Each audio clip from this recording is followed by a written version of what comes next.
Very very very interesting topic of Akbar, बहुत ही आइए चलो ये रहा, ये करके दिखाओ, ये करके दिखाओ, ये करके दिखाओ। दोस्तों हुमायूं की मृत्यु हो चुकी है।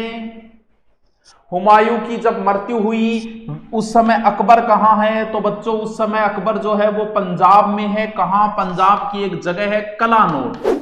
कलानौर पंजाब में बैठा है अकबर। और अकबर का संरक्षक, क्यों? अकबर अभी बच्चा है। बच्चा कैसे है? क्योंकि अकबर का जन्म 1442 और हुमायूं की मृत्यु है 1556, तो 14 साल का बच्चा है। तो बच्चा किसके संरक्षक में रहेगा? खान बाबा के संरक्षक में रहेगा, बेराम खां, क्योंकि बेराम खां को अकबर खान बाबा कहा करता था। बेराम खां बड़ा ही अच्छा व्यक्ति था और मुगल साम्राज्य के स्थापित करने में, हुमायूं तक में इसमें बड़ा योगदान है। और हुमायूं के साथ भी था ये शेरशाह के चौसा वगैरह युद्ध में। वहां पर शेरशाह ने उसे पकड़ लिया था, इसे तोड़ने की कोशिश की थी। वहां से किसी तरीके से भाग गया था वापस हुमायूं के पास। और जब अकबर का जन्म हुआ तब हुमायूं ने इसी को सौंपा था कि ये ले मेरे पुत्र को, तू ही शस्त्र विद्या देना, तू ही सब कुछ सिखाना इसको। तो बेराम खां ने कहा था कि मैं जब तक जिंदा रहूंगा तब तक बड़ी ईमानदारी से अकबर का संरक्षक रहूंगा। तो अकबर जो है वो बेराम खां के संरक्षक में है और हुमायूं की हो चुकी है मृत्यु। कहां? सीढ़ियों से गिरने की वजह से। जैसे हुमायूं की मृत्यु हुई उस समय दिल्ली का जो शासन संभाल रहा था वो संभाल रहा था तर्दी बेग। तर्दी बेग ये वैसे तो दरबार के अंदर बेराम खां का कंपटीटर था।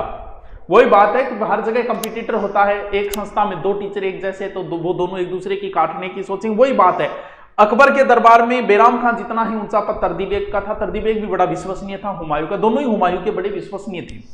तो हुआ क्या, और उसी समय एक नया व्यक्ति उठ के आएगा जिसका नाम है हेमू, आदिल शाह का एक सेनापति हेमू। इसे सौंपी गई मुगलों को भारत से निकालने की जिम्मेवारी।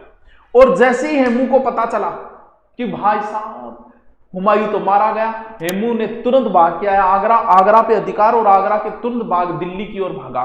तुरंत दिल्ली पर उसने दिल्ली के अंदर प्रवेश किया। प्रवेश करते ही तर्दी बेग यहां से बिना लड़ाई करे ही भाग गया। और हेमू जिसे कहते हैं हेमचंद्र, हेमचंद्र भी कह सकते हैं। हेमू एक वेश्य था। हेमचंद्र एक वेश्य था, रेवाड़ी में नमक बेचा करता था ये। और ये मोहम्मद आदिल शाह का प्रधानमंत्री भी रहा था। इसे भारत से मुगलों को निकालने की जिम्मेवारी सौंपी गई। इसने कसम खा ली थी कि मैं मुगलों को भारत से बाहर निकाल के ही फेंकूंगा। दिल्ली में प्रवेश किया। प्रवेश करके हिंदू रीति रिवाज से इसने अपना राज्याभिषेक करवाया। और राज्याभिषेक के समय इसने एक नई उपाधि धारण की, विक्रमादित्य। विक्रमादित्य की उपाधि धारण करने वाला हेमू जो है वो भारत का 14वां और अंतिम शासक है। कहते हैं कि हेमू ने कुल 24 लड़ाइयां लड़ी थी, जिसमें से वो 22 लड़ाइयों में विजय रहा। बड़ा जखीरा था इसके पास हाथियों का, यानी हाथी बहुत थे हेमू के दल के अंदर। हेमू ने राज सिंहासन पे बैठ गया, दिल्ली की राजगद्दी। मध्यकालीन भारत में एकमात्र हिंदू जो दिल्ली की राजगद्दी पे बैठा है। दिल्ली की राजगद्दी पे हेमू बैठ चुका है। हेमू को सूचना मिली कि अभी तो मुगलों के वंशज जिंदा है, अभी अकबर जिंदा है। बोला अकबर अभी वेट कर रहा है कि अकबर आक्रमण कर दे दिल्ली पे तो मैं इसको भी यहां से निकालूं। लेकिन हेमू से तो वेट ही नहीं हो रहा है। हेमू से वेट ही नहीं हो रहा है। किसके लिए? कि अकबर आए, मैं ही जाता हूं वहां। अब हुआ क्या, तर्दी बेग भागा और भाग के उसने सूचना दी अकबर को। अकबर तो उस समय बच्चा है, क्यों? क्योंकि 1442 से जन्म है और क्या ना 1542 में जन्म है और 1556 की ये घटना है। तो 14 साल का है अकबर। तो कहते हैं कि अकबर को उसने बताया कि हेमू बहुत तकड़ो है, खतरनाक है, कि भाई साहब आपने तो पाछा बिना काबुल साइड ही चला। कहते हैं कि ऐसी बातें की, कायरता की, और कायरता की बातें करने की वजह से बेराम खां ने इस तर्दी बेग की कर दी हत्या। बोल, कायरता की बातें मुझे बिल्कुल पसंद नहीं है तर्दी बेग। अब तर्दी बेग की हत्या के पीछे इतिहासकार अलग अलग अंदाजा लगाते हैं। कुछ ये भी कह देते हैं कि कहीं ना कहीं बेराम खां का कंपटीटर था।